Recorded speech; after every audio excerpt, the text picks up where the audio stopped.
ये बात मेरी गांव की है। जब मैं छुट्टियों में गांव घूमने गया था, मेरे गांव में एक पुरानी खंडहर हवेली है जिसमें करीब 65 सालों से वहां कोई नहीं रहता। ये बात मुझे मेरे गांव के दोस्तों ने बताया। जब ये बात मुझे पता चली तो मेरा मन करने लगा कि मैं एक बार उस हवेली को देखूं। मुझे ऐसी जगहों पर जाना उनके बारे में जानने में होती है बहुत दिलचस्पी। फिर एक दिन मैं अपने दोस्तों के साथ वहां जाने का प्लान बनाता और उस खंडहर हवेली के सामने पहुंच जाता हूं। वहां दूर दूर तक कोई आता जाता नहीं था। मैंने जब ये बात अपने दोस्तों से पूछी कि यहाँ अगल बगल कोई रहता कोई नहीं, बल्कि लोग इस रास्ते भी आ जा नहीं रहे हैं, ऐसा क्यों? तो मेरे दोस्तों ने बताया ये हवेली सिर्फ पुरानी और खंडहर नहीं है, बल्कि ये हवेली एक भूतिया श्रापित हवेली है। मैं बोला, ऐसा तुम इतने यकीन से कैसे कह सकते हो? मेरे दोस्तों ने कहा, यहाँ पूरे गांव का यही मानना है। इसके बारे में एक बहुत पुरानी और सच्ची घटना यहाँ प्रसिद्ध है। मेरे मन में इसके बारे में जानने का ख्याल और बढ़ने लगा। मैंने पूछा, क्या है इसके पीछे की कहानी? तब उनमें से एक दोस्त ने मुझे बताना शुरू किया। आज से करीब 65 साल पहले इस हवेली के मालिक बहुत बड़े जमींदार हुआ करते थे।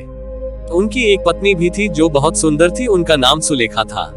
उस समय ही डाकुओं के भी खौफ से लोग डरते थे।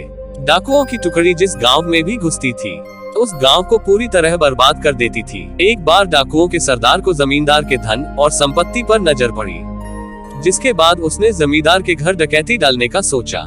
इस पर सभी डाकुओं ने हाँ कर दिया। फिर एक दिन वो भी गया जो जमींदार ने कभी सोचा भी नहीं हो। डाकुओं ने एक दिन जमींदार के हवेली पर रात में डकैती मार दी। जमींदार ने भी अपनी सुरक्षा के लिए पहले से ही कुछ सिपाही और नौकर रखे हुए थे, जो डाकुओं के हवेली पर आने पर उनसे लड़ पड़े। क्योंकि जमींदार के सिपाही और नौकर बहुत कम और साधारण हथियार के साथ थे, वही डाकुओं की संख्या बहुत ज्यादा थी और अच्छे हथियार के साथ लैस थे, जिसकी वजह से जमींदार के सिपाहियों और नौकरों को कुछ ही देर में मार डाला।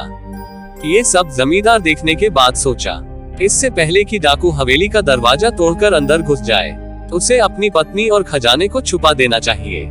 फिर उसने उस खजाने को एक हवेली में ही किसी खुफिया जगह पर छुपा दिया और अपने पत्नी को एक कमरे के अंदर एक और खुफिया कमरे में छुपा दिया और बाहर से कमरा बंद कर दिया।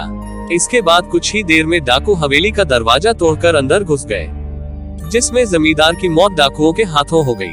पर जमींदार ने मरते मरते अपने खजाने का पता उन डाकुओं को नहीं बताया। उन्हें खजाने को बहुत खोजा पर वो नहीं मिला। फिर डाकू वहां से हवेली की कीमती सामान के लेकर वहां से चले गए। जमींदार की पत्नी का क्या हुआ? पर जमींदार की पत्नी जो एक खुफिया कमरे बंद थी, उसका पता किसी को नहीं था। उसकी पत्नी बहुत चिल्लाई, लोगों को बुलाने की कोशिश की, कमरे के दरवाजे को तोड़ने कोशिश की, पर वो अंत तक कुछ नहीं कर सकी और भूख प्यास से वो तड़प तड़प कर वहीं मर गई। उसके मरने के बाद उसके लाश के बदबू से लोग हवेली में गए और उस कमरे को तोड़कर उसके लाश को वहां से निकालकर उसका अंतिम संस्कार किया। कहा जाता है कि आज भी वो अपने पति का इंतजार उस कमरे करती है।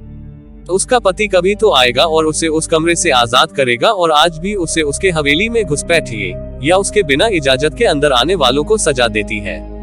मैंने अपने दोस्तों ये कहानी सुनकर उन पर विश्वास नहीं किया। मैंने पूछा, क्या यार तुम लोग भी न कब की बात आज तक लेकर बैठे हो? इसका कोई सबूत है तुम लोगों के पास? तो उन लोगों ने बोला, कुछ लोगों ने इस हवेली में जाने की और वहां रुकने की गलती की थी, जो आज तक इस सदमे को भूल नहीं पाए हैं। मैंने पूछा, ऐसा क्या हुआ था उन लोगों के साथ इस हवेली में? तब दोस्तों ने मुझे बताया, एक बार एक अपराधी जेल से भाग जाता है और इस हवेली में आकर छुप जाता है। उसके बाद कोई कुछ नहीं जानता कि उस हवेली में उसके साथ क्या हुआ था। बस दूसरे दिन उस अपराधी की लाश उस हवेली में मिली। मैंने बोला, ये हादसा भी हो सकता है। तो उन लोगों ने कहा, एक बार एक चरवाहा उस हवेली में एक रात रुकने के लिए रुक जाता है, जो सुबह जिंदा उस हवेली से तो बाहर आ जाता है, पर अपना मानसिक संतुलन खो देता है। तब से वो आज तक पागल है। ये सब बातें सुनकर मेरी हिम्मत नहीं हुई उस हवेली के अंदर जाने की, इसलिए हम लोग वहां से घर चले गए और दोबारा फिर मैं कभी उस हवेली को देखने नहीं गया।